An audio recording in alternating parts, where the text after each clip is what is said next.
আমরা আজকে জানবো যে আল্লাহ পাক যেই দিনটাকে পরিপূর্ণ করে দিলেন সেই দিনটা কি। সে দিন বলতে আল্লাহ তাআলা কি বুঝিয়েছেন আর আমরা কি বুঝেছি।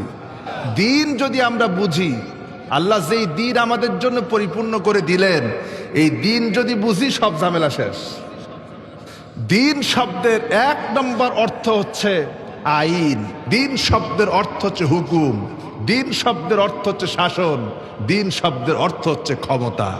আল্লাহ পাক বলেন, ইনিল হুকমু ইল্লা লিল্লাহি আমারা আল্লা তা'বুদু ইল্লা ইয়্যাহু যালিকাদ-দীনুল কাইয়্যিম ওয়ালাকিন্না আকসারান নাসি লা ইয়ালামুন।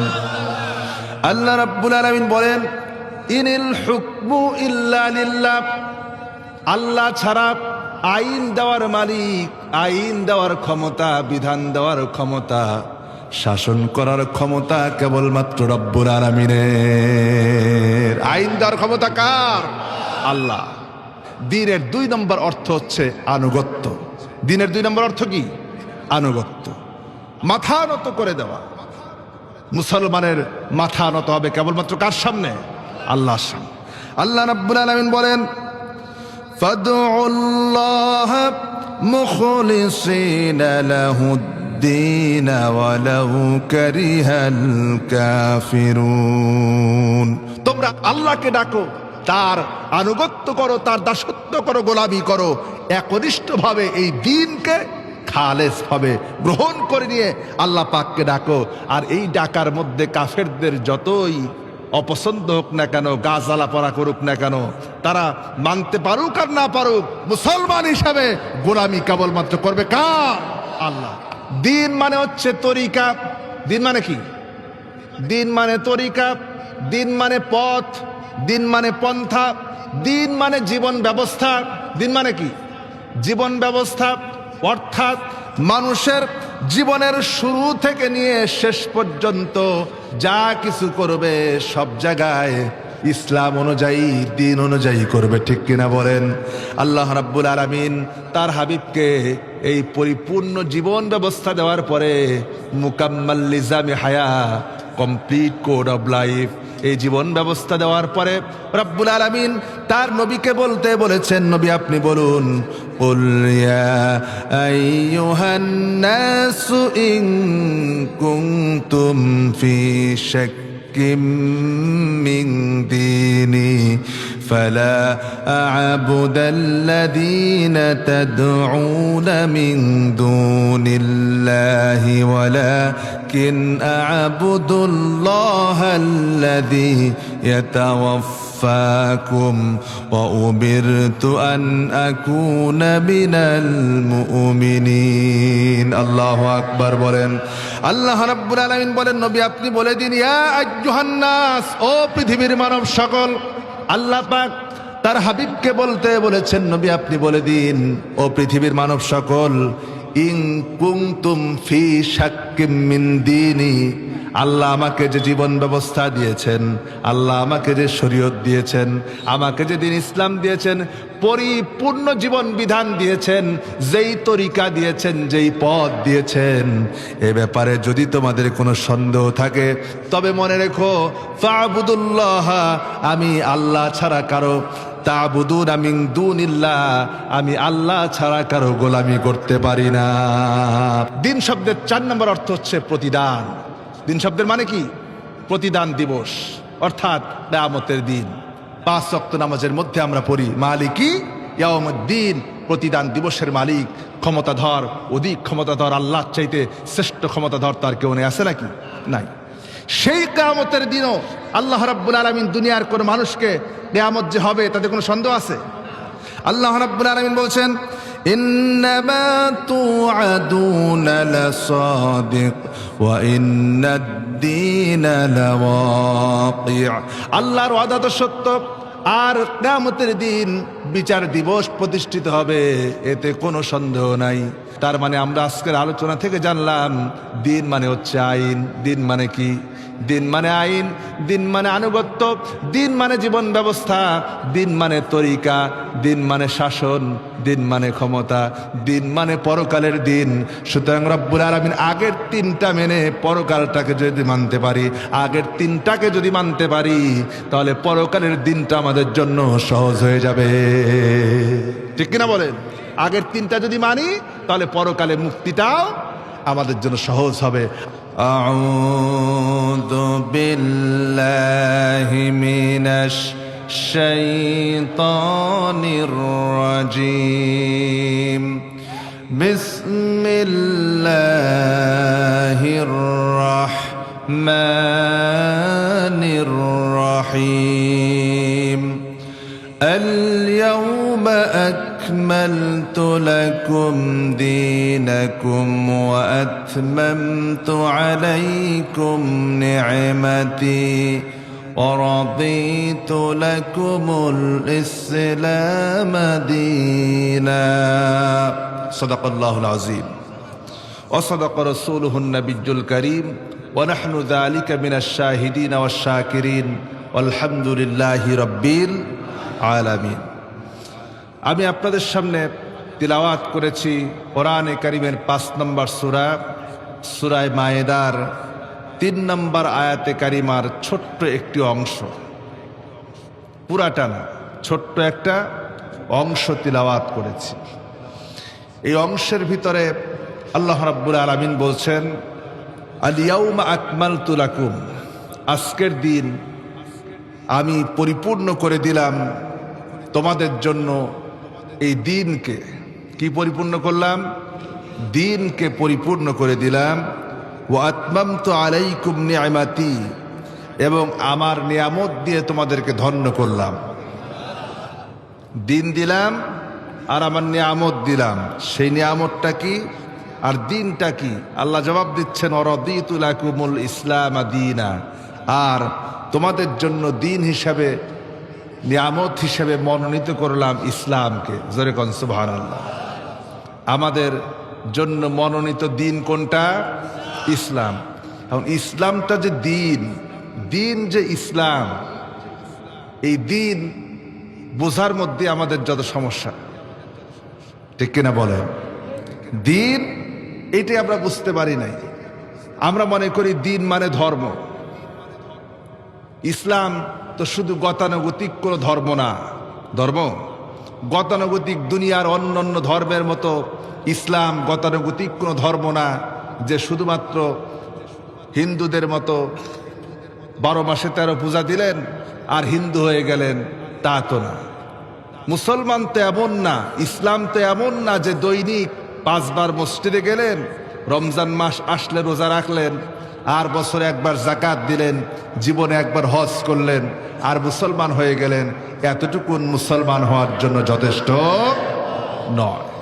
আমরা দিন বলতে শুধু নামাজ, রোজা, হজ, যাকাত, এতটুকুনকে দিন মনে করেছি।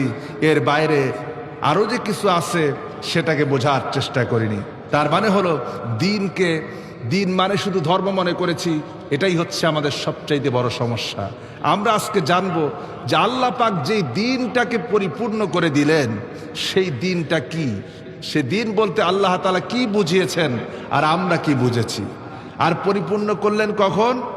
এই আয়াতে কারিমা নাজিল হয়েছে তখন নবী করিম সাল্লাল্লাহু আলাইহি ওয়াসাল্লামের বিদায় হজ্জের দিনে আল্লাহ রাব্বুল আলামিন এই আয়াতে কারিমা নাজিল করেছিলেন। জোরে বলেন সুবহানাল্লাহ। কোরআনে কারিমের সর্বশেষ নাজিলকৃত আয়াত হচ্ছে এটি। যে আয়াতে কারিমা আপনাদের সামনে তিলাওয়াত করেছি, এটি হচ্ছে কোরআনে কারিমের সর্বশেষ নাজিলকৃত আয়াত। কোরআনে কারিমের সর্বশেষ নাজিলকৃত আয়াত হচ্ছে সূরা মায়েদার 3 নম্বর আয়াতে কারিমা। সে আয়াতে কারিমাই আপনাদের সামনে তিলাওয়াত করেছি। এবং এই আয়াতে কারিমার ভিতরে আল্লাহ রাব্বুল আলামিন দিনকে পরিপূর্ণ করলেন। আমরা এখন বুঝবো দিনটা কি। রাজি আছেন? রাজি আছেন ইনশাআল্লাহ? দিন যদি আমরা বুঝি, আল্লাহ যেই দিন আমাদের জন্য পরিপূর্ণ করে দিলেন, এই দিন যদি বুঝি, সব ঝামেলা শেষ। দিন শব্দের 1 নম্বর অর্থ হচ্ছে আইন। দিন শব্দের অর্থ কি? আইন। দিন শব্দের অর্থ হচ্ছে হুকুম। দিন শব্দের অর্থ হচ্ছে শাসন, দিন শব্দের অর্থ হচ্ছে ক্ষমতা। এটি হচ্ছে 1 নম্বরের অর্থ। তাহলে দিন শব্দের অর্থ কি? আইন। দিন শব্দের অর্থ হুকুম। দিন শব্দের অর্থ বিধান, ক্ষমতা, রাজত্ব। আল্লাহ রাব্বুল আলামিন কোরআনে কারীমের মধ্যে দিন মানে যে আইন, এটা জানবো কোথায় থেকে? কোরআন থেকে। আল্লাহ পাক বলেন, ইনিল হুকমু ইল্লা লিল্লাহি আমারা আল্লা তা'বুদু ইল্লা ইয়্যাহু যালিকাদ-দীনুল কাইয়্যিম ওয়ালাকিন্না আকসারান নাসি লা ইয়ালামুন। আল্লাহ রাব্বুল আলামিন বলেন, ইনিল হুকমু ইল্লা লিল্লাহ, আল্লাহ ছাড়া আইন দেওয়ার মালিক, আইন দেওয়ার ক্ষমতা, বিধান দেওয়ার ক্ষমতা, শাসন করার ক্ষমতা কেবলমাত্র রব্বুল আলামিনের। আইন দেওয়ার ক্ষমতা কার? আল্লাহ। আর আমারও আল্লাহ তা'বুদু ইল্লা ইয়্যাহু, এখানে ইবাদত দ্বারাও এই আইনকেই বোঝানো হয়েছে যে আল্লাহ ছাড়া আর কারো আইন মানা যাবে না, আর কারো শাসন মানা যাবে না। আদালতে আইন চলবে আল্লাহর, সমাজে আইন চলবে আল্লাহর, বিচারালয়ে আইন চলবে আল্লাহর, মসজিদে যে আল্লাহর আইনে নামাজ পড়বেন, সংসদ চালাতে হবে সেই আল্লাহর আইন অনুযায়ী, তার বাইরে চলতে পারে না। ঠিক কিনা? আর এই যে আইন চলবে আল্লাহর, বিধান চলবে আল্লাহর, শাসন চলবে আল্লাহর, আর এটাই হচ্ছে যালিকাদ-দীনুল কাইয়্যিম, এটাই হচ্ছে সুপ্রতিষ্ঠিত দিন। এটা কি? এটাই সুপ্রতিষ্ঠিত দিন। এই দিনটাকেই তোমাদের জন্য পরিপূর্ণ করে দেওয়া হলো, এই আইনটাকে পরিপূর্ণ করে দেওয়া হলো, তোমাদের জীবন বিধানকে পরিপূর্ণ করে দেওয়া হলো, শাসন ক্ষমতাকে পরিপূর্ণ করে দেওয়া হলো। আমার ভাইরা, কিন্তু দেখেন এই বিষয়টি আমাদের দেশের অধিকাংশ মানুষ নামাজ, রোজা, হজ, যাকাত এগুলিকে যেভাবে বোঝে, কিন্তু দিন মানে যে আইন, দিন মানে শাসন, দিন মানে যে ক্ষমতা, এটা তারা বুঝতে চায় না। এটা যে বুঝতে চায় না, এই বক্তব্য কার? আল্লাহ আয়াতের শেষে এসে বলেছেন, ওয়ালাকিন্না আকসারান নাসি লা ইয়ালামুন, কিন্তু অধিকাংশ মানুষ এই কথাটা বুঝতে চায় না, বুঝতে চায় না। আল্লাহর বক্তব্য। আমার ভাইয়েরা, যারা বুঝতে চায় না, যারা দিনকে সব জায়গায় সুপ্রতিষ্ঠিত করতে চায় না, যারা দিন দ্বারা আইন আদালত চালাতে চায় না, যারা দিন দ্বারা, ইসলাম দ্বারা বিচার কার্য চালাতে চায় না, শাসন কার্য চালাতে চায় না, আল্লাহ পাক বলেন লড়াই করো তাদের বিরুদ্ধে। কাদের বিরুদ্ধে? তাদের বিরুদ্ধে। রব্বুল আলামিন বলেন, ওয়াকাতিলুহুম হাত্তা লা তাকুনা ফিতনাতুন ওয়া ইয়াকুনাদ-দীনু কুল্লুহু লিল্লাহ। আরো জোরে বলেন আল্লাহু আকবার।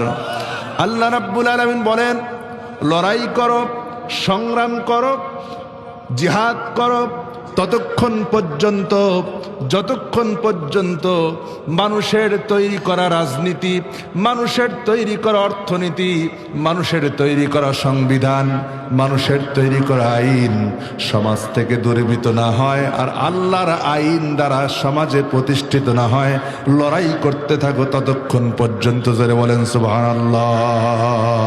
তাহলে যেই সমাজে আল্লাহর আইন নাই, যে সমাজে আল্লাহর বিধান নাই, যেই সমাজের বিচার কার্য, যে দেশের রাষ্ট্রনীতি, যে দেশের অর্থনীতি আল্লাহ পাকের বিধান অনুযায়ী চলে না, সেই অর্থনীতিকে দূরীভূত করে ইসলামী সমাজনীতি, ইসলামী রাজনীতি প্রতিষ্ঠার জন্য লড়াই করতে অর্ডার করেছেন কে?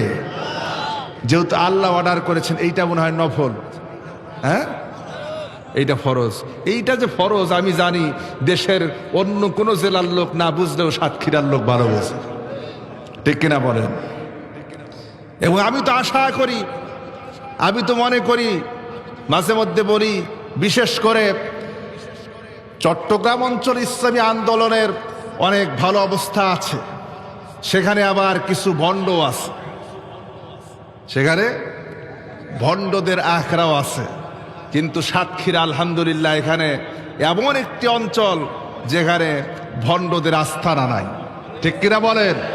ভণ্ডদের জায়গা নাই এখানে, যা আছে সব ইসলামী আন্দোলন, একজন মধ্যে মুজাহিদ। জোরে বলেন ঠিক কিনা? এজন্য আমার মন বলে, আমি বিশ্বাস করি আগামী দিনে যদি ইসলামী আন্দোলনের জন্য, ইসলামী বিপ্লবের জন্য, ইসলামের জন্য সংগ্রাম করার জন্য আল্লাহ যে অর্ডার করেছেন, অকাতিলুহুম হাত্তা লা তাকুনা ফিতনাতুন ওয়া ইয়াকুনা আদ-দীন কুল্লুহু লিল্লাহ, ততক্ষণ পর্যন্ত লড়াই করো, ততক্ষণ পর্যন্ত সংগ্রাম করো, যতক্ষণ পর্যন্ত দুনিয়া থেকে মানুষের তৈরি করা রাজনীতি, মানুষের তৈরি করা অর্থনীতি, মানুষের তৈরি করা সমাজনীতি, মানুষের তৈরি করা সংবিধান, মানুষের তৈরি করা আইন দুনিয়া থেকে দূরীভূত না হয়, আল্লাহর আইন প্রতিষ্ঠিত না হয়, এই লড়াইয়ে সাতক্ষীরার মানুষ সর্বপ্রথমে এগিয়ে থাকবে। জোরে বলেন ঠিক কিনা? আমার ভাইরা, এজন্য আল্লাহ রাব্বুল আলামিন, আমি মনে করি এই জেলার লোকদেরকে আল্লাহ পাক স্পেশাল ভাবে বাছাই করেছেন। আলহামদুলিল্লাহ বলেন, আরো জোরে বলেন আলহামদুলিল্লাহ। আমার ভাইয়েরা, এবার আসেন, আল্লাহ পাক বলেন, ইন্না আনজালনা ইলাইকাল কিতাবা বিল হাক্কি ফা'বুদিল্লাহা মুখলিসান লাহুদ্দিন। আল্লাহু আকবার। আল্লাহ রাব্বুল আলামিন বলেন, আমি তোমাদের উপরে যে কিতাব অবতীর্ণ করেছি, যে কিতাব দিয়েছি, এই কিতাব সত্য সহকারে দিয়েছি। আর এটা, এর ভিতরে আছে হুকুম, এর ভিতরে আছে সব কিছু আছে। এর ভিতরে আছে মানুষের সমাজের কথা, মানুষের অর্থনীতির কথা, ব্যবসা কেমনে চালাবেন, রাজনীতি কেমনে চালাবেন, অর্থনীতি কেমনে চালাবেন, এমনকি আপনার জীবন কেমনে চালাবেন, পারিবারিক জীবন থেকে শুরু করে নিয়ে রাষ্ট্রীয় জীবন পর্যন্ত কিভাবে চালাবেন, এমনকি আপনার রান্নাঘর থেকে শুরু করে নিয়ে সংসদ ভবন পর্যন্ত কিভাবে চালাবেন, সবকিছু রব্বুল আলামিন এই কিতাবের ভিতরে, কোরআনে কারিমের ভিতরে হকভাবে, স্পষ্টভাবে, সত্যভাবে বর্ণনা করে দিয়েছেন। জোরে বলেন সুবহানাল্লাহ। এই জন্য ফা'বুদিল্লাহ মুখলিসান লাহুদ্দিন, সুতরাং দিনকে একনিষ্ঠভাবে আল্লাহর জন্য খালিস করে নাও। আইনকে, রাজনীতিকে, অর্থনীতিকে সব কিছু হবে কার জন্য? আল্লাহ পাকের জন্য। অর্থাৎ আমার জীবনের যা কিছু হবে সব কার জন্য? রব্বুল আলামিন বলেন, নবী আপনি বলে দিন, কুল ইন্না সলাতি ওয়া নুসুকি ওয়া মাহইয়ায়া ওয়া মামাতি লিল্লাহি রাব্বিল আলামিন। আমার জীবন, আমার মরণ, আমার বেঁচে থাকা, আমার মরে যাওয়া, আমার নামাজ, আমার কোরবানি সবটা হবে কেবলমাত্র রব্বুল আলামিনের জন্য। কার জন্য? আমার জীবন কার? আর এই জীবন বিলিয়ে দিবেন কার জন্য? হায়াত, আমাকে যে সম্পদ দিয়েছেন, এই সম্পদ কার? এই সম্পদকে কোরবানি করবেন কার জন্য? আল্লাহর জন্য। আল্লাহ দিয়েছেন, এটা কোরবানি করতে হবে আল্লাহ পাকের জন্য। আমার ভাইরা, এই দিন মানে যে রাষ্ট্রীয় আইন, এতক্ষণ বুঝলাম দিন মানে আইন। দিন মানে কি? আইন। কিন্তু দিন মানে যে রাষ্ট্রীয় আইন, এখন বলতে পারেন যে এইটার প্রমাণ কোথায় আছে? দিন মানে যে রাষ্ট্রীয় আইন, এটা তো প্রমাণ পাওয়া লাগবে, ঠিক না? আল্লাহ রাব্বুল আলামিন সেইটার প্রমাণও দিচ্ছেন। আপনারা জানেন হযরত ইউসুফ আলাইহিস সালাম, নাম শুনেছেন?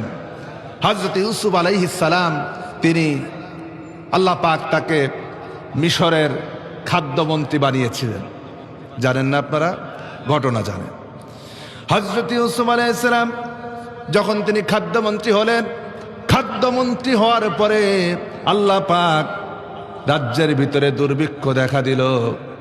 ইরান থেকে ভাইরা সাহায্য নেওয়ার জন্য ইউসুফের কাছে, যেই ভাইরা ইউসুফ আলাইহিস সালামকে দুনিয়া থেকে বিদায় করে দিতে চেয়েছিল, বাঁচায় রাখবে না, দুনিয়া থেকে বিদায় করে দেবে, শেষ করে দেবে, যেন ইউসুফ আর কোনোদিন উঠে দাঁড়াতে না পারে এমনভাবে বিদায় করে দেবে। কিন্তু আল্লাহ পাক ইউসুফকে শুধু বাঁচালেন না, বরং তাকে মিশর রাজ্যের খাদ্যমন্ত্রী বানায় দিলেন। খাদ্যমন্ত্রী যখন হলেন, হওয়ার পরে দুর্ভিক্ষ দেখা দিল। যেই ভাইরা তাকে মেরে ফেলতে চেয়েছিল সেই ভাইরাই আসলো ইউসুফ আলাইহিস সালামের কাছে খাদ্য নেওয়ার জন্য। প্রথমবার যখন আসলো, ইউসুফ আলাইহিস সালাম তার ভাইদেরকে বললেন, তোমাদেরকে আর কোনো ভাই আছে নাকি? প্রথমে 10 ভাই আসছে।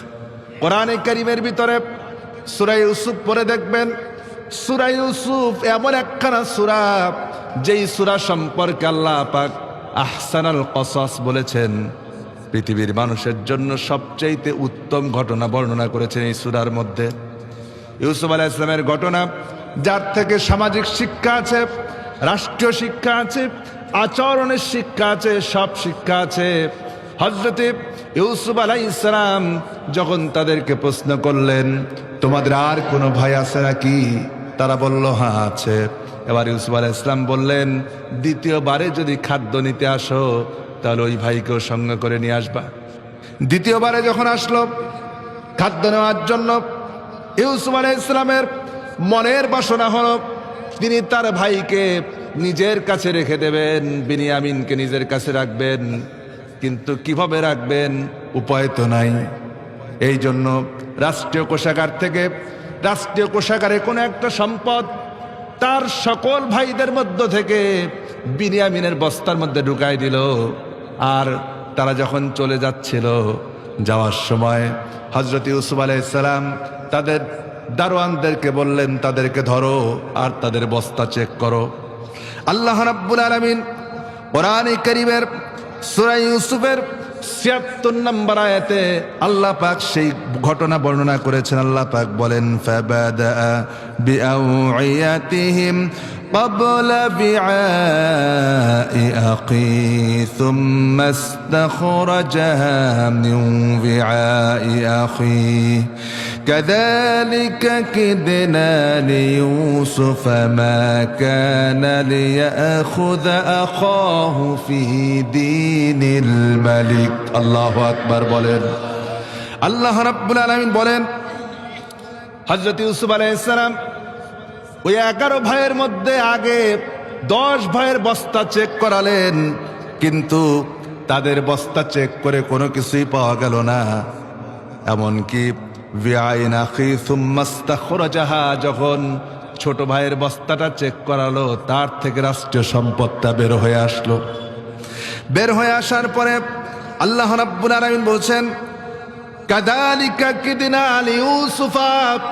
আল্লাহ রাব্বুল আলামিন কৌশল করালেন। আল্লাহর চাইতে উত্তম কৌশলী আর কেউ আছে নাকি? জোরে বলেন, কেউ তো নাই। আল্লাহ পাক যখন কৌশল করেন, ওই কৌশলের কাছে দুনিয়ার কোনো কৌশল কোশ্চেন কালেও টিকতে পারে না।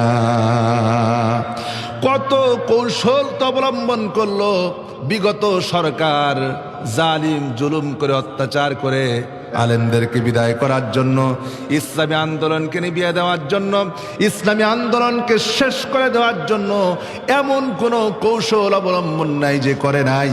কিন্তু 5 তারিখের পরে দেখলাম 2007 সালে ইসলামী আন্দোলনের কর্মী যা ছিল তার চাইতে রব্বুল আলামিন কমপক্ষে 10 গুণ বৃদ্ধি করে দিয়েছে। ঠিক কিনা বলেন?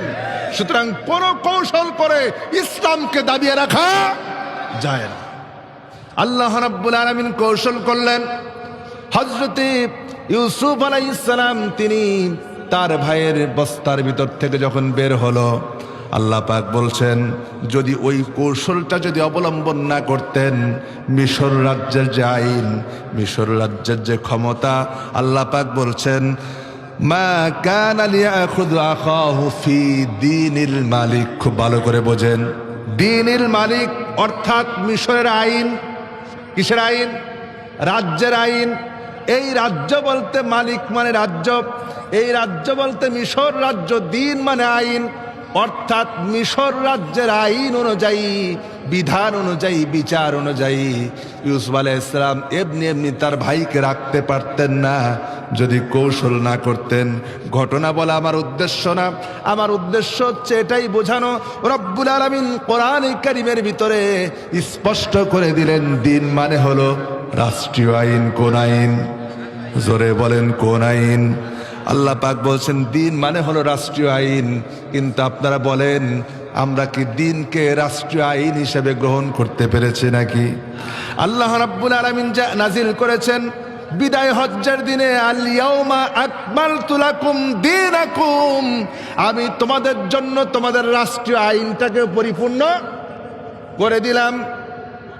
রাষ্ট্রীয় আইন যদি আল্লাহ পরিপূর্ণ করে দিয়ে থাকেন, তাহলে এই রাষ্ট্রে কেউ যদি মানুষের তৈরি করা আইন দিয়ে যদি রাষ্ট্র চালাতে চায়, মানুষের তৈরি করা আইন দিয়ে যদি বিচার কার্য চালাতে চায়, মানুষের তৈরি করা আইন দিয়ে যদি চোরের হাত কাটার বিধান চালাতে চায়, মানুষের তৈরি করা আইন দিয়ে যদি ফাঁসির আইন চালাতে চায়, মুসলমান বেঁচে থাকতে, মুসলমানের শরীরে তাজা রক্ত থাকতে সে তো কখনো মানুষের তৈরি করা আইন মেনে নিতে পারে না। পারবে না কি বলেন? কারণ সে তো জানে যদি আমি আল্লাহ পাকের আইনকে যদি মেনে নিতে না পারি, তাহলে কিয়ামতের দিন আল্লাহ রাব্বুল আলামিনের দরবারে আমাকে আসামি হওয়া লাগবে। আসামি হওয়া লাগবে না? আসামি হওয়া লাগবে না? অবশ্যই আসামি হওয়া লাগবে। আমার ভাইরা, আল্লাহ রাব্বুল আলামিনের এই পৃথিবীতে যত সৃষ্টি আছে সব আইন মানে কার? শুধুমাত্র আমরা ছাড়া, ঠিক না? শুধু আমরা ছাড়া। কারণ হচ্ছে এই যে এখন রাত প্রায় 12:30 বাজে, এখন কি আল্লাহ পাক সিস্টেম করে দিয়েছেন এখন রাত 12:30 বাজবে, কিন্তু এখন যদি দিন এসে বলে রাত সর, আমি এখন এটারে দিন বানায় দেব, হবে? হবে কোনো দিন? হবে না। দিনের 12টা, দিন 12টার সময় রাতের চন্দ্র এসে যদি বলে সূর্যরে সর, তোর আর জায়গা নাই, আমি এখন এটারে রাত বানায় দেব, পারবে নাকি? পারবে না। রব্বুল আলামিন যার জন্য যে নিয়ম করেছেন, সিস্টেম করেছেন, যে আইন করেছেন, ওই আইনের বাইরে যাওয়ার ক্ষমতা আল্লাহর সৃষ্টি জগতের মধ্যে কারো নাই। আছে? আল্লাহ রাব্বুল আলামিন বলেন أفغير دين الله يبغون وله أسلم من في السماوات والأرض طوعا وكرها وإليه يرجعون الله أكبر বলেন, আরো জোরে সরে বলেন আল্লাহু আকবার। আল্লাহ রাব্বুল আলামিন বলেন তোমরা কি আল্লাহর আইনের পরিবর্তে কার আইন? আল্লাহর আইনের পরিবর্তে মানুষের তৈরি করা আইনটা কি তালাশ করো? আফা গায়রা দীনিল্লাহি ইয়াবগুন, আল্লাহর আইনের পরিবর্তে তোমরা কি মানুষের তৈরি করা আইনকে গ্রহণ করতে চাও? অথচ তোমরা কি দেখো না লাহু আসলামা মান ফিস السماوات والأرض طوعا وكرها, আকাশ আর জমিনে যা আছে সবকিছু ইচ্ছায় হোক আর অনিচ্ছায় হোক সবাই আল্লাহ রাব্বুল আলামিনের সামনে মাথা নত করতে বাধ্য। সুবহানাল্লাহ। আকাশ আর জমিনে যা আছে সব আল্লাহর হুকুম মানতে কি বাধ্য। শুধুমাত্র মানুষকে আল্লাহ বিবেক বিবেচনা দিয়ে, বুদ্ধি দিয়ে, জ্ঞান দিয়ে, আকল দিয়ে ছেড়ে দিয়েছেন। সে ইচ্ছা করলে মানতে পারে, ইচ্ছা না হলে নাও মানে। এখন আমরা স্পষ্ট হলো দিন মানে কি? আইন। 1 নম্বর অর্থ কোরআন থেকে পেলাম না? দিন মানে রাষ্ট্রীয় আইন, দিন মানে রাষ্ট্রীয় হুকুম, দিন মানে রাষ্ট্রীয় বিধান। কিন্তু সেইভাবে কি আমরা দিনকে গ্রহণ করতে পেরেছি? ইসলামকে গ্রহণ করতে পেরেছি? পারি নাই। এবার আসেন, দিনের 2 নম্বর অর্থ হচ্ছে আনুগত্য। দিনের 2 নম্বর অর্থ কি? আনুগত্য, মাথা নত করে দেওয়া। মুসলমানের মাথা নত হবে কেবলমাত্র কার সামনে? আল্লাহর সামনে। আল্লাহ রাব্বুল আলামিন বলেন ফাদউল্লাহ মুখলিসিনা লাহুদ الدين ولو كره الكافرون, তোমরা আল্লাহকে ডাকো তার আনুগত্য করো, তার দাসত্ব করো, গোলামি করো, একনিষ্ঠভাবে এই দ্বীনকে খালেস ভাবে গ্রহণ করে নিয়ে আল্লাহ পাককে ডাকো। আর এই ডাকার মধ্যে কাফেরদের যতই অপছন্দ হোক না কেন, গাছালা পড়া করুক না কেন, তারা মানতে পারুক আর না পারুক, মুসলমান হিসাবে গোলামি কেবলমাত্র করবে কার? আল্লাহ। আচ্ছা বলেন, এই পৃথিবীতে যত নবী এসেছেন, যত নবী আল্লাহ পাক প্রেরণ করেছেন, সব নবীদের দাওয়াত এর মধ্যে কোনো বৈপরীত্য ছিল? কোনো বৈপরীত্য ছিল না। সব নবীদের একটা জিনিসের জন্য দাওয়াত দিয়েছেন, তা হচ্ছে দুনিয়ার সব কিছুর গোলামি বাদ দিয়ে গোলামি করো কার? আল্লাহ পাক। আল্লাহ রাব্বুল আলামিন বলেন, ওয়ালাকাদ বা'আথনা ফি কুল্লি উম্মাতির রাসূলা আন ইবুদুল্লাহা ওয়াজতানিবুত তাগুত। আল্লাহু আকবার বলেন। রব্বুল আলামিন বলেন, এমন কোন জাতি নাই, এমন কোন দেশ নাই, এমন কোন কওম নাই, এমন কোন সম্প্রদায় নাই, যেই সম্প্রদায়ের জন্য, যেই দেশের জন্য, যেই কওমের জন্য আমি রব্বুল আলামিন আমার পক্ষ থেকে নবী পাঠাই নাই, রাসূল পাঠাই নাই। প্রত্যেক সম্প্রদায়ের জন্য, প্রত্যেক কওমের জন্য আমি রাসূল পাঠিয়েছি। আর তারা এসে দুনিয়ার মানুষকে দাওয়াত দিয়েছেন, আনি ইবুদুল্লাহ, গোলামি করো, দাসত্ব করো কেবলমাত্র রব্বুল আলামিনের। কার গোলামি? আল্লাহর গোলামি করো। আর 2 নম্বরে তাগুতকে বর্জন করো। কাকে বর্জন করো? তাগুতকে বর্জন করো। এখন আমরা গোলাম হিসেবে আল্লাহ পাকের গোলামি একদিকে করি, আর একদিকে তাগুতের গোলামিও করি। অথচ আল্লাহ পাক ঈমান আনার জন্য, ঈমান যে আমরা এনেছি, কালিমা পড়েছি, লা ইলাহা ইল্লাল্লাহ পড়েছি, এই ঈমান আনার জন্য আল্লাহ পাক শর্ত দিয়েছেন। কি দিয়েছেন? শর্ত দিয়েছেন। দেখি তো আমরা সেই শর্ত অনুযায়ী ঈমান এনেছি কিনা। কি শর্ত দিলেন?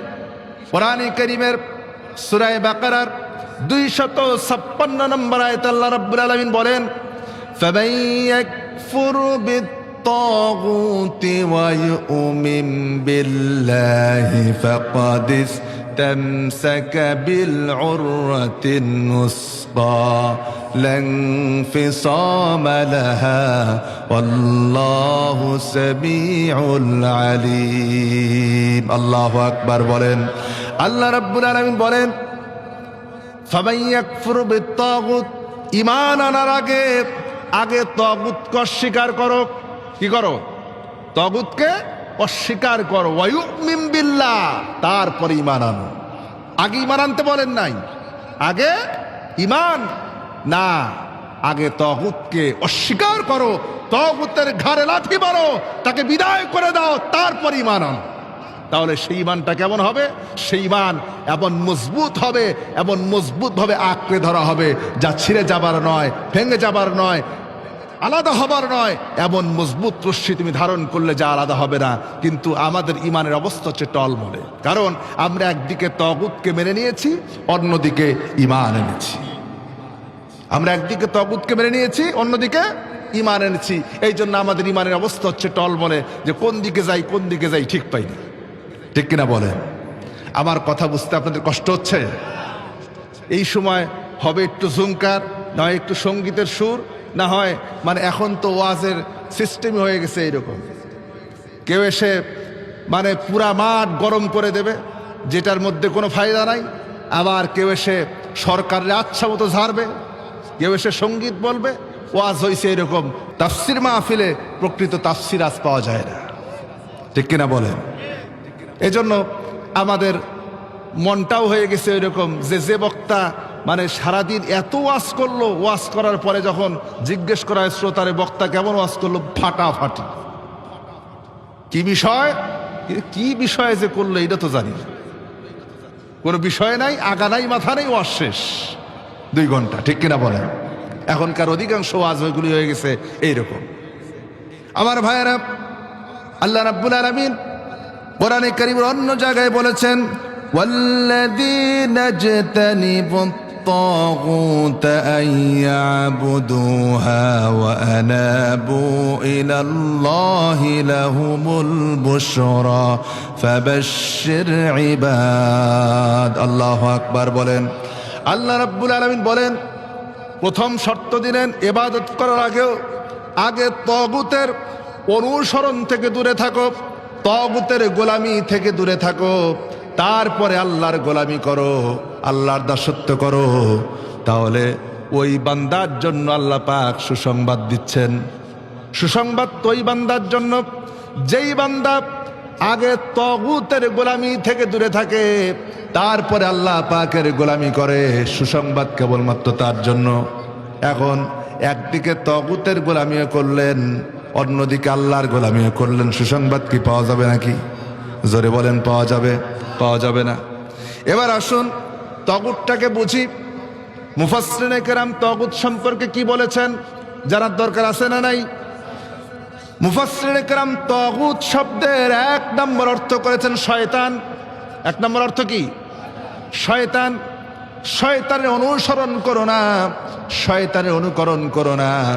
আল্লাহ পাক কোরআনে কারীমের ভিতরে মুমিনদেরকে ডেকে বলেছেন, ইয়া আইয়ুহাল্লাযীনা আমানু দুখুলু ফিস-সিলমি কাফা ওয়া লা তাত্তাবিউ খুতুওয়াতিশ শাইতান ইন্নাহু লাকুম আদুউম মুবিন। আল্লাহু আকবার বলেন। আল্লাহ রাব্বুল আলামিন বলেন, হে ঈমানদাররা, উদখুলু ফিস-সিলমি কাফা, ইসলামের মধ্যে প্রবেশ করো, অর্থাৎ এই দ্বীনের মধ্যে প্রবেশ করো পরিপূর্ণভাবে। অর্থাৎ আমি যেভাবে করে নামাজ পড়তে বলেছি, যেভাবে করে রোজা রাখতে বলেছি, যেভাবে করে রাজনীতি করতে বলেছি, যেভাবে করে প্রশাসন চালাতে বলেছি, যেইভাবে করে পুলিশ প্রশাসন চালাতে বলেছি, যেইভাবে করে আইন আদালত চালাতে বলেছি, সব জায়গায় পরিপূর্ণভাবে ইসলামকে মেনে নাও। আর কোনো জায়গায় ওয়ালা তাত্তাবিউ খুতুওয়াতিশ শাইতান, আর কোনো জায়গায় শয়তানের পদাঙ্ক অনুসরণ করো না, শয়তানের পথকে অনুসরণ করো না। এই জন্য শয়তানকে বলা হয় তাগুত। 2 নম্বর তাগুত বলা হয় নিজের নফসকে। কাকে? নফসকে তাগুত বলা হয়। ইচ্ছার গোলামি করাকে তাগুত বলা হয়। অনেকে নিজের ইচ্ছা মতো দিনটাকে গ্রহণ করে নেয়, ইচ্ছা মতো ইবাদত করে, ইচ্ছা মতো জিকির করে। কোরআন হাদিসে আছে না নাই এটা দেখার নাই, ঠিক কিনা বলেন? আছে না? আচ্ছা।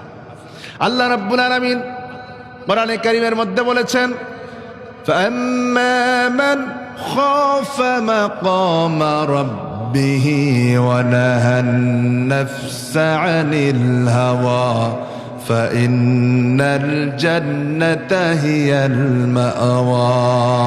আল্লাহু আকবার বলেন।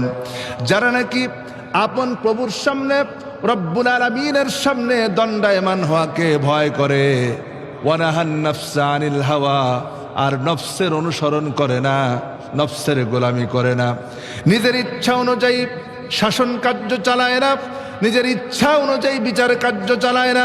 অর্থাৎ আজকের দুনিয়ায় আমরা যত আইন মানি, যত বিধান মানি, যে আইনগুলি আমাদের দেশে প্রচলিত আছে, এই সবগুলি তো মানুষের তৈরি করা আইন, নফসের প্রসূত আইন, মানুষের বিবেক চিন্তা প্রসূত আইন। এটা তো আল্লাহর আইন না। তার মানে আমরা নিজেদের ইচ্ছা মতো গোলামি করি। আবার অনেক সময় বলি যে সব জায়গায় ইসলাম চলে না। আছে না এরকম লোক? অন্তত সাতক্ষীরাতে নাই, আছে যে সব জায়গায় ইসলাম চলে না। তোমরা খালি সব জায়গায় ইসলাম ইসলাম করো, সব জায়গায় কি ইসলাম চলে? সমাজে একটা বিচার করবে, এইখানেও ইসলাম টানা লাগবে, আছে কিনা বলেন? আচ্ছা। অথচ নিজের নফসের গোলামি করো না, সে তার ইচ্ছা মতো করবে, কিন্তু কোরআনকে অনুসরণ করবে। ইমাম গাজ্জালী রাহমাতুল্লাহ আলাইহি বলেছেন, জান্নাতি বান্দা হওয়ার জন্য এতটুকু যথেষ্ট, সে তার ইচ্ছার গোলামি ছেড়ে দিল, সে তার ইচ্ছার গোলামি ছেড়ে দিল, গোলামি ছেড়ে দিয়ে আল্লাহর গোলাম হয়ে গেল। কারণ মন তো চায় সবসময় দুনিয়ার চাকচিক্যের পিছনে ছুটতে, দুনিয়ার পিছনে ছুটতে। সে ইমানদার কখনো মনের ইচ্ছার পিছনে ছুটতে পারে না। আমার ভাইয়েরা, আল্লাহ রাব্বুল আলামিন তাগুত শব্দের মুফাসসিরকে অনেকগুলি অর্থ করেছেন। তার মধ্যে আরেকটা অর্থ হচ্ছে রাষ্ট্রশক্তি। কোন শক্তি বলেন? রাষ্ট্রশক্তি। এমন রাষ্ট্রশক্তি, যেই রাষ্ট্রশক্তি থাকার পরে ইচ্ছা করলেও আপনি আল্লাহ পাকের আইনকে বাস্তবায়ন করতে পারবেন না। এমন রাষ্ট্রশক্তি। এখন আমরা তো মনে করতেছি 5 তারিখের পরে বুঝি আমরা স্বাধীন হয়ে গেছি। স্বাধীন হয়েছি না, স্বাধীন হই। স্বাধীন তখন হব যখন আপনি ইসলাম দ্বারা সমাজের বিচার কার্য পরিচালনা করবেন, কোনো বাধা আসবে না। ঠিক কিনা বলেন? কারণ হলো বর্তমান যে রাষ্ট্র আছে, যেই সরকার ক্ষমতায় থাকুক না কেন, এই মুহূর্তে যদি এই সাতক্ষীরা অঞ্চলে বা এই আপনাদের এলাকায় যদি কোনো চোর যদি চুরি করে, আর চুরি করার পরে যদি ধরা পড়ে যায়, আর যদি স্বভাব চোর হয়, কি চোর বলেন? স্বভাব চোর যদি হয়, আর ইসলাম বিধান অনুযায়ী, ইসলামী আইন অনুযায়ী যদি তার হাতখানা যদি আপনি কেটে দেন, তাহলে আগামীকাল এলাকার মাহফিলের শুধু না, এলাকার যতগুলি মাতাব্বর আছে হুজুর সহ সবগুলারে নিয়ে যায় ঢুকাবে 14 শিখের মধ্যে। ঠিক কিনা বলেন? ঢুকাবে না? ঢুকাবে। তার মানে বোঝা গেল আমরা প্রকৃতপক্ষে স্বাধীন হই নাই। তার মানে যতক্ষণ পর্যন্ত ইসলামী খেলাফত প্রতিষ্ঠিত না হবে, ইসলামী সরকার প্রতিষ্ঠিত না হবে, ইসলামী দেশ প্রতিষ্ঠিত না হবে, ইসলামী সংসদ তৈরি না হবে, ততক্ষণ পর্যন্ত একটি মুসলিম দেশ কখনো স্বাধীন হতে পারে না। পারে? জোরে বলেন পারে? কারণ আমরা তো মুসলমান, অথচ ইসলাম দিয়ে কোনো কিছু করতেই পারি না। কিসের স্বাধীনতা? কিসের স্বাধীনতা? আমার ভাইয়েরা, এই জন্য আমাদেরকে চিন্তা করতে হবে। এই দেশে যুবকেরা জীবন দিয়ে মাতৃভাষাকে অর্জন করেছে। আগামী দিনে যদি ইসলামের জন্য, কোরআনের জন্য, আল্লাহর জমিনে আল্লাহর রাজকে প্রতিষ্ঠার জন্য, তাগুতকে বিসর্জন করার জন্য, তাগুতকে বিদায় করার জন্য, মানুষের তৈরি করা মতবাদকে দুনিয়া থেকে, জমিন থেকে বিদায় করার জন্য আগামী দিনে যদি প্রয়োজন হয়, তাহলে আমাদেরকে আবার আরেকটা সংগ্রাম করতে হবে, আরেকবার জীবন দিতে হবে। তবে যদি স্বাধীনতা অর্জন করতে পারি, ইসলামী খেলাফত যদি প্রতিষ্ঠিত করতে পারি, ইসলামী সরকার যদি প্রতিষ্ঠিত করতে পারি, ইসলামী দেশ যদি করতে পারি, তবেই প্রকৃত স্বাধীনতা, প্রকৃত স্বাধীনতার সূর্য এদেশে উদয় হবে। তার পূর্বে কোশ্চিনকালেও হাজারো স্বাধীনতা দিয়া ইসলামী খেলাফত ছাড়া এদেশে কখনো স্বাধীনতার সূর্য উদয় হতে পারে না। অন্তত পক্ষে মুসলমানদের জন্য এই স্বাধীনতা কোনো স্বাধীনতা নয়। আমার ভাইয়েরা, এবার দিন মানে হচ্ছে তরিকা। দিন মানে কি? দিন মানে তরিকা, দিন মানে পথ, দিন মানে পন্থা, দিন মানে জীবন ব্যবস্থা। দিন মানে কি? জীবন ব্যবস্থা, অর্থাৎ মানুষের জীবনের শুরু থেকে নিয়ে শেষ পর্যন্ত যা কিছু করবে সব জায়গায় ইসলাম অনুযায়ী, দিন অনুযায়ী করবে। ঠিক কিনা বলেন?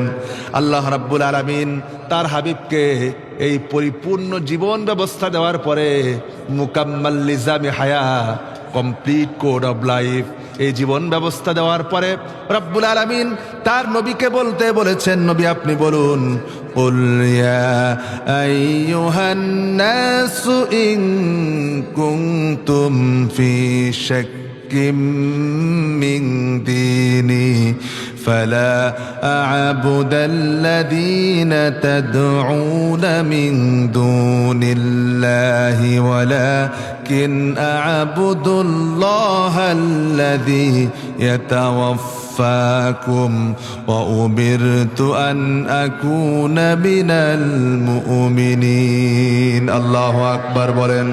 আল্লাহ রাব্বুল আলামিন বলেন, নবী আপনি বলে দিন, ইয়া আইয়ুহান নাস, ও পৃথিবীর মানব সকল।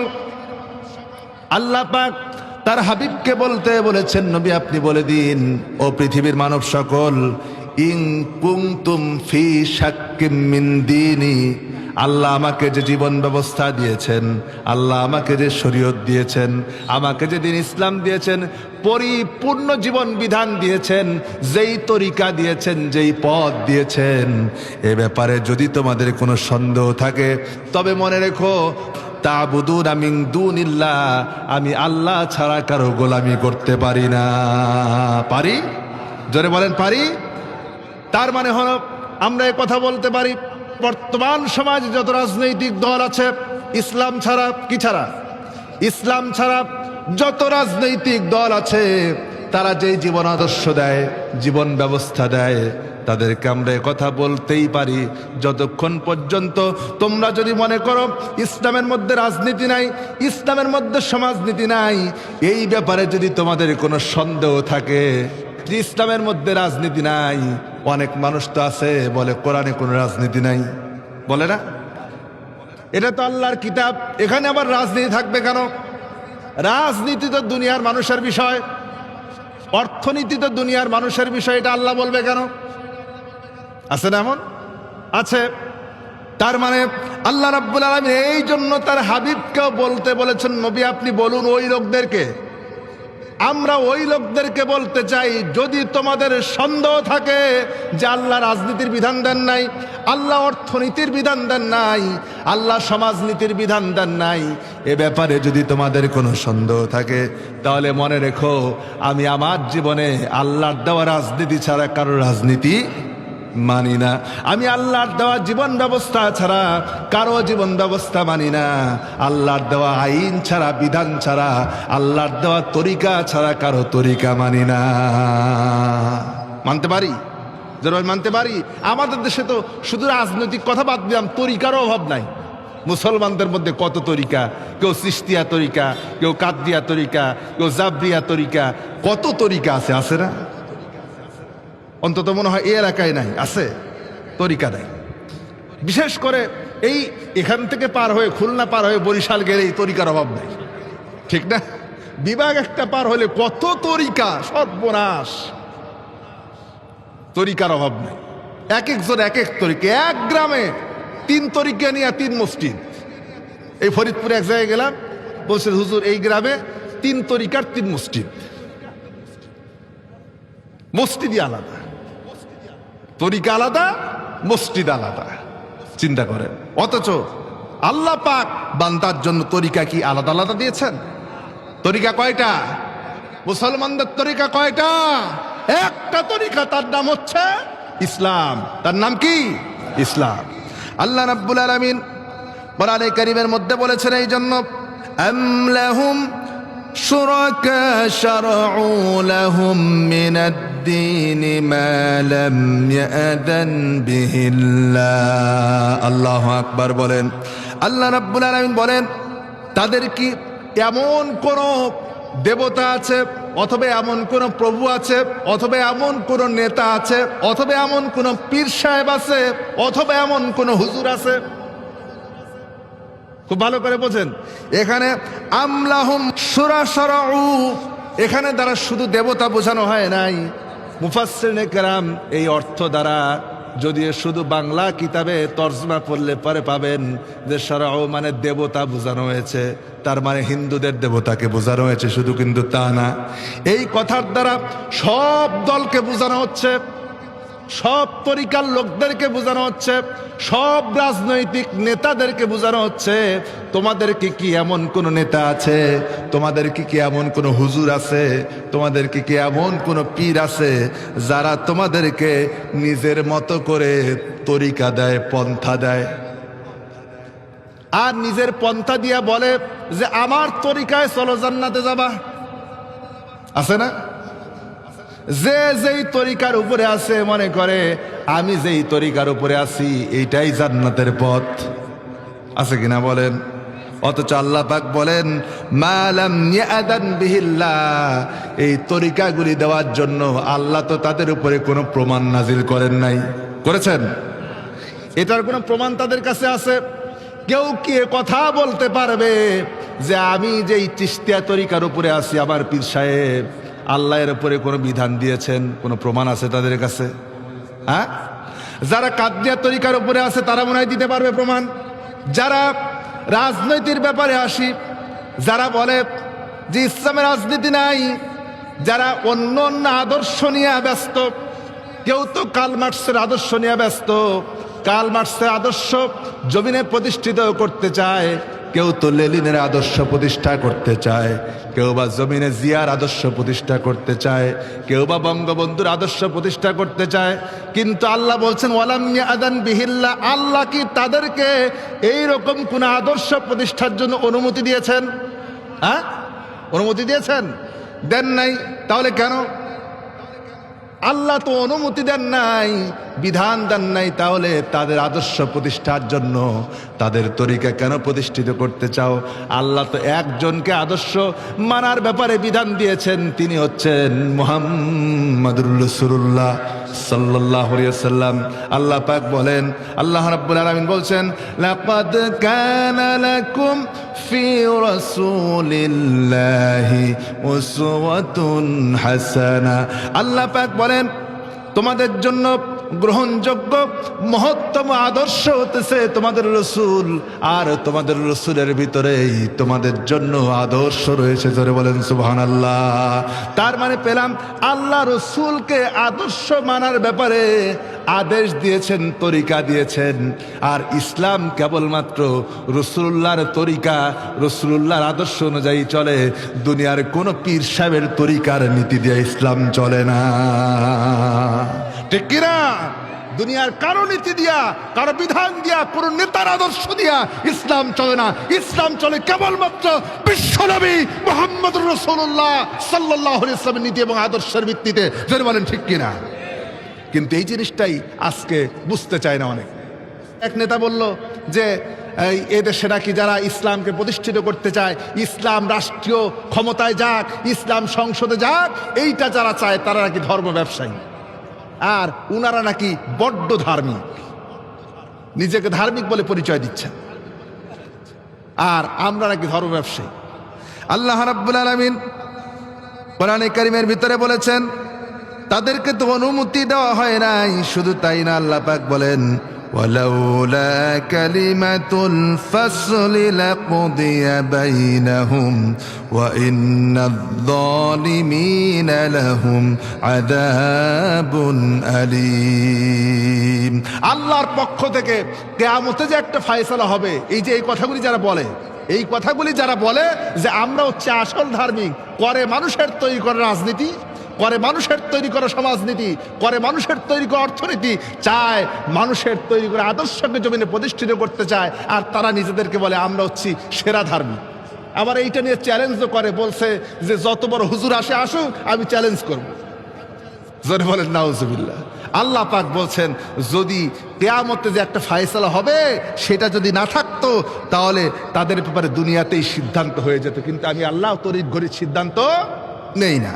আল্লাহ রাব্বুল আলামিন বলছেন, আর ওয়া ইন্নায-যালিমিনা লাহুম আযাবুন আলীম। আজ যারা নাকি কোরআনের রাজনীতি, অর্থনীতি, সমাজনীতি মানতে চায় না, জীবন ব্যবস্থা মানতে চায় না, এরাই হচ্ছে বড় জালিম, আর এদের জন্য আছে যন্ত্রণাদায়ক শাস্তি। কি আছে? যন্ত্রণাদায়ক শাস্তি। এই যে দিন মানে যে জীবন ব্যবস্থা, এইটাকে বোঝানোর জন্য আরেকটা ছোট্ট একটা ঘটনা বলি। হযরত মূসা আলাইহিস সালাম নাম শুনছেন আপনারা? কোথায় প্রেরণ হয়েছিলেন? মিশরে, তাই না? কোন সময়? ফেরাউনের সময়। এখন মূসা আলাইহিস সালাম যখন আসলেন, মানুষের কাছে দাওয়াত দিতে লাগলেন, নবুয়াতের রিসালাতের দাওয়াত দিতে লাগলেন, ওই সময় আল্লাহ পাক বললেন, মূসা শুধুমাত্র এই জনগণের কাছে দাওয়াত দিয়ে হবে না, এবার একটু শক্ত জায়গায় যান। আল্লাহ রাব্বুল আলামিন অর্ডার করলেন, اذهب إلى فرعون إنه طغى। ও মুসা, শুধু সাধারণ মানুষের কাছে দাওয়াত দেওয়া হবে না, এইবার চলে যাও ফেরাউনের কাছে। কার কাছে? ফেরাউনের কাছে যাও। ফেরাউনের কাছে যাওয়ার পরে, ফেরাউনের কাছে যখন দাওয়াত দিল, হকের দাওয়াত দিলেন, তাওহীদের দাওয়াত দিলেন, রিসালাতের দাওয়াত যখন দিলেন, তখন ফেরাউন মনে হয় আদর করে মুসাকে আপ্যায়ন করেছে। হ্যাঁ, আপ্যায়ন করে নাই? আপ্যায়ন তো করেই নাই। ফেরাউন কি করলো সেই কথাও আল্লাহ রাব্বুল আলামিন সূরা মুমিনের 26 নম্বর আয়াতে আল্লাহ পাক তুলে ধরেছেন। আল্লাহ পাক বলেন, ওয়াকালা ফিরআউনু দারুনি আকতুল মূসা ওয়ালইয়াদআ রাব্বাহু ইন্নী আখাফু আন يبدل دينكم أن يظهر في الأرض الفساد। আল্লাহু আকবার বলেন। আল্লাহ রাব্বুল আলামিন বলেন, মূসা আলাইহিস সালাম ফেরাউনের কাছে যখন দাওয়াত দিলেন, দাওয়াত দেওয়ার পরে এইবার ফেরাউন এরকম সংসদে বসে আছে, সামনে সব মন্ত্রীরা বসা, পিছনে বসা আছে পার্সোনাল সেক্রেটারি দাঁড়ানো, ফেরাউনের চেয়ার ধরে রেখেছে। ফেরাউন বলছে, ক্বালা ফিরআউনি দারুনি, আমাকে ছেড়ে দাও। কি করো? আমাকে ছেড়ে দাও, আমাকে আর চেয়ারে বসাই রাখবো না, আমাকে যেতে দাও মুসার কাছে। আকতুল মুসা, আমি আর মুসারে বাঁচায় রাখবো না, এখনই মুসারে হত্যা করব, দুনিয়া থেকে বিদায় করে দেব। কেন বিদায় করব? সেই কারণটা, কেন মারবো, কেন বিদায় করব, সেটাও ফেরাউন উল্লেখ করলো। এবার ফেরাউন বলছে, ইন্নী আখাফু আন ইউবাদদিলা দীনাকুম, যদি এরে বাঁচায় রাখি তাহলে তোমাদের জীবন ব্যবস্থার মধ্যে, তোমাদের দ্বীনের মধ্যে পরিবর্তন ঘটায় দেবে। কি করবে? তোমার দ্বীনের মধ্যে পরিবর্তন ঘটায় দিবে। অর্থাৎ আমার যেই জীবন ব্যবস্থা তোমাদের উপরে দিয়েছি, ফেরাউন বলছে আমি আমার যে জীবন ব্যবস্থা তোমাদের উপরে দিয়েছি এইটা সে পরিবর্তন ঘটাবে। কি করবে? পরিবর্তন ঘটাবে। আজকে শুধু তাই নয়, আজকে যারা আল্লাহ পাকের জীবন ব্যবস্থাকে বাদ দিয়ে, আল্লাহ পাকের দেওয়া রাজনীতি বাদ দিয়ে, আল্লাহ পাকের দেওয়া অর্থনীতি বাদ দিয়ে যারা মানুষের তৈরি করা রাজনীতি, মানুষের তৈরি করা সমাজনীতি সমাজে প্রতিষ্ঠিত করতে চায়, তারাও কিন্তু আজ ইসলামী আন্দোলনের কর্মীদেরকে বলে, এরা যদি ক্ষমতায় যায়, এদেরকে যদি সুযোগ দেওয়া হয় তাহলে বাংলাদেশের অবস্থা পাল্টায় দেবে। বলে না, আইন ইউবাদদিলা দীনাকুম, তার মানে বাংলাদেশের অবস্থা পরিবর্তন করে দেবে। আজকে যেমন করে বিদেশে টাকা পাচার করতেছে, এরা তো করবে না, পাল্টে যাবে। ঠিক কিনা বলেন? যেভাবে করে তারা লুটতরাজ করে, সব জায়গায় যা খুশি তাই করে, মানুষের উপরে মানুষের পকেট মারে, হাইজ্যাক করে, লুণ্ঠন করে, এই কাজগুলি তো করবে না। যদি ইসলামী আন্দোলনের কর্মীরা যদি ক্ষমতা আসে, তারা তো এইগুলি পাল্টায় দেবে। আমরা ইচ্ছা করলে পরেই তো মানুষের পকেট মারতে পারবো না। ঠিক কিনা বলেন? আজকে ফেরাউনের কথাই বলেছিল, আজকেও ইসলাম বিরোধীরা একই কথা বলে। এমনকি ফেরাউন বলল,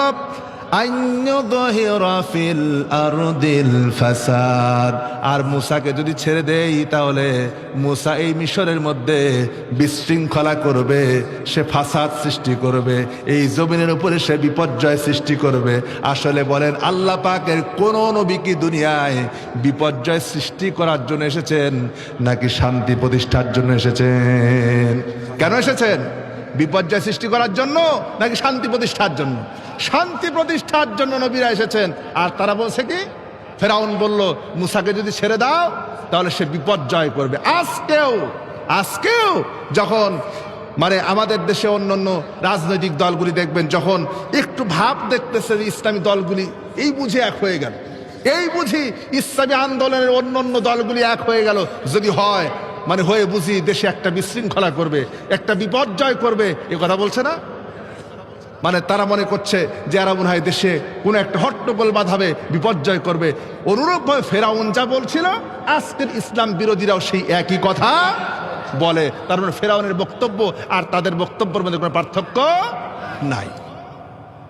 আমার ভাইয়েরা, আল্লাহ রাব্বুল আলামিন এবার আপনাদেরকে প্রশ্ন করেছেন। কাদেরকে?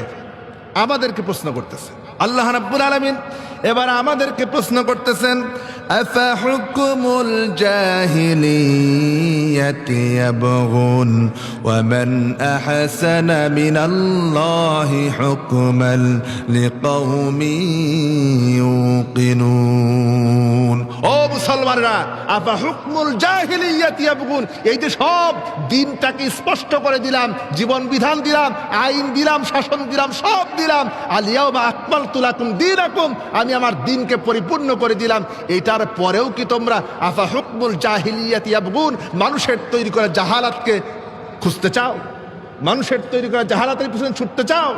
এর পরেও কি চাও? আমি তো তোমাদের জন্য দিনের হিসাবে সব দিয়ে দিলাম, এর পরেও কেন মানুষের তৈরি করা জাহালাতের দিকে ছোট?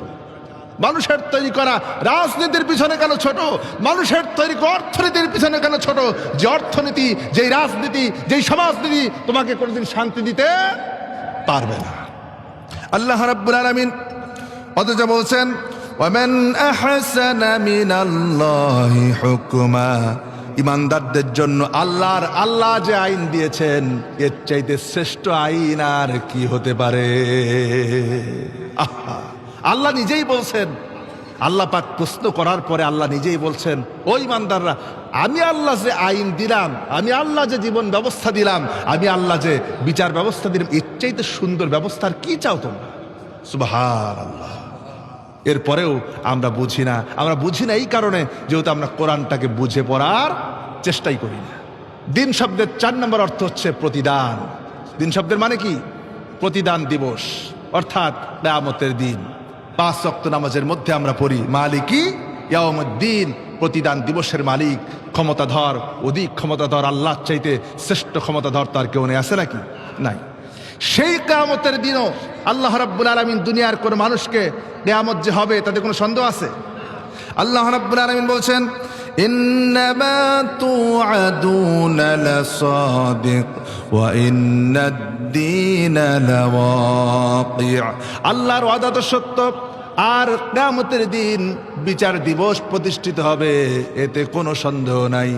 আল্লাহ পাক আরো বলছেন, সেই দিন যখন আসবে, কিয়ামতের দিন যখন আসবে, সেদিন কেউ কারো সাহায্যকারী হবে না, হবে নাকি? আল্লাহ রাব্বুল আলামিন বলেন, ইয়াউমা লা তামলিকু নাফসুন লিনাফসিন শাইআ ওয়াল আমরু ইয়াউমা ইযিন লিল্লাহ। বিচারের দিন যখন সামনে আসবে, সেদিন কেউ কারো সাহায্যের জন্য এগিয়ে আসবে না, কেউ কারো সাহায্য করবে না, কেউ কারো পাশে দাঁড়াবে না, কেউ কারো পাশে থাকবে না। এমনকি সেই দিন রব্বুল আলামিন কোন মানুষকে কিয়ামতের দিন একাকী ডাকবেন না। একাকী ডাকবেন না কি? একাকী ডাকবেন না। আল্লাহ রাব্বুল আলামিন সেদিন প্রত্যেক মানুষকে ডাকবেন তার নেতা সহকারে, যেই নেতার অনুসরণ দুনিয়ায় করেছিলে, যেই নেতার অনুকরণ দুনিয়ায় করেছিলে, সেই নেতা সহকারে ডাকবেন। আল্লাহ পাক বলেন, আল ইয়াউমা নাদউ কুল্লা উনাসিম বিইমামিহিম। কিয়ামতের দিন আল্লাহ রাব্বুল আলামিন কোন মানুষকে একা ডাকবেন না, প্রত্যেককে ডাকবেন তার নেতা সহকারে। জোরে বলেন সুবহানাল্লাহ। তুমি তো মুসলমান, আমি আপনি মুসলমান, এমন নেতার পিছনে ছুটি যেই নেতা কোনোদিন আমাকে বলে না নামাজ পড়েছো কিনা, রোজা ছিলে কিনা, কোরআন পড়ো কিনা, কোরআন পড়া শিখেছো কিনা। এমন নেতার পিছনে ছুটি যেই নেতা কোনোদিন নামাজের খবর নিল না, এমন নেতার পিছনে ছুটি যেই নেতা কোনোদিন রোজার খবর নিল না, এমন নেতার পিছনে ছুটি যেই নেতা কোনোদিন আমার কোরআন তিলাওয়াতের খবর নিল না। ঠিক কিনা বলেন? অথচ মুসলমান হিসাবে আমার তো সেই দলে থাকা উচিত, সেই নেতার পিছনে যাওয়া উচিত, সেই নেতার পিছনে ছোটা উচিত, যেই নেতার অনুসরণ করলে পরে, যেই নেতার পিছনে গেলে পরে, যেই নেতা আমাকে জিজ্ঞেস করবে আজকে 5 ওয়াক্ত নামাজ জামাতে পড়তে পেরেছো কিনা। যেই নেতার পিছনে গেলে নেতা আমাকে জিজ্ঞেস করবে যে এই মাসে কয় ওয়াক্ত নামাজ তোমার জামাতের সহিত হয়েছে। যেই নেতা আমাকে জিজ্ঞেস করবে এই যে একটা মাসের ভিতরে 30 দিন চলে গেল, কয়দিন তুমি কোরআনে কারিম অধ্যয়ন করেছো, কয়দিন তুমি কোরআনে কারিম পড়েছো। এই যে একটা মাস চলে গেল, এই মাসের ভিতরে কয়দিন তুমি ইসলামী সাহিত্য পড়েছো, ইসলামকে জানার জন্য চেষ্টা করেছো। এমনকি যেই নেতা তোমাকে জান্নাতে নেওয়ার জন্য পথ দেখায়, একজন মুসলমান হিসেবে, গোলাম হিসেবে দুনিয়ার পরকালে জবাবদিহি যেহেতু আমাকে করতে হবে, পরকালে আল্লাহর দরবারে দাঁড়াতে হবে, নেতা সহকারে যখন দাঁড়াতে হবে, সুতরাং আমার আপনার উচিত ওই দলকে বেছে নেওয়া যেই দলে গেলে পরে দুনিয়াও কল্যাণ হবে, আখিরাতে রব্বুল আলামিন খুশি হয়ে বান্দাকে জান্নাত দিয়ে দিবে। আমার ভাইয়েরা, এই জন্য আমাদের উচিত দিনটাকে পরিপূর্ণভাবে বোঝা। আল্লাহ পাক দিনটাকে আমাদের জন্য পরিপূর্ণ করলেন। আল-ইয়াউমা আকমালতু লাকুম দীনাকুম ওয়া আতমামতু আলাইকুম নিয়ামাতি। আল্লাহ বলছেন আমি তোমাদের জন্য এই জীবন ব্যবস্থাকে পরিপূর্ণ করে দিলাম। তার মানে আমরা আজকের আলোচনা থেকে জানলাম দিন মানে হচ্ছে আইন। দিন মানে কি? দিন মানে আইন, দিন মানে আনুগত্য, দিন মানে জীবন ব্যবস্থা, দিন মানে তরিকা, দিন মানে শাসন, দিন মানে ক্ষমতা, দিন মানে পরকালের দিন। সুতরাং রব্বুল আলামিন আগের 3টা মেনে পরকালটাকে যদি মানতে পারি, আগের 3টাকে যদি মানতে পারি, তাহলে পরকালের দিনটা আমাদের জন্য সহজ হয়ে যাবে। ঠিক কিনা বলেন? আগের 3টা যদি মানি তাহলে পরকালে মুক্তিটাও আমাদের জন্য সহজ হবে। আল্লাহ রাব্বুল আলামিন আমাদেরকে কোরআন বোঝার, কোরআন জানার, কোরআন মানার এবং দ্বীনের উপরে, যেই দ্বীনের ব্যাপারে কথা বললাম এই দ্বীনের উপরে সুপ্রতিষ্ঠিত থাকার যেন তৌফিক দান করেন। বলেন আল্লাহুম্মা আমিন।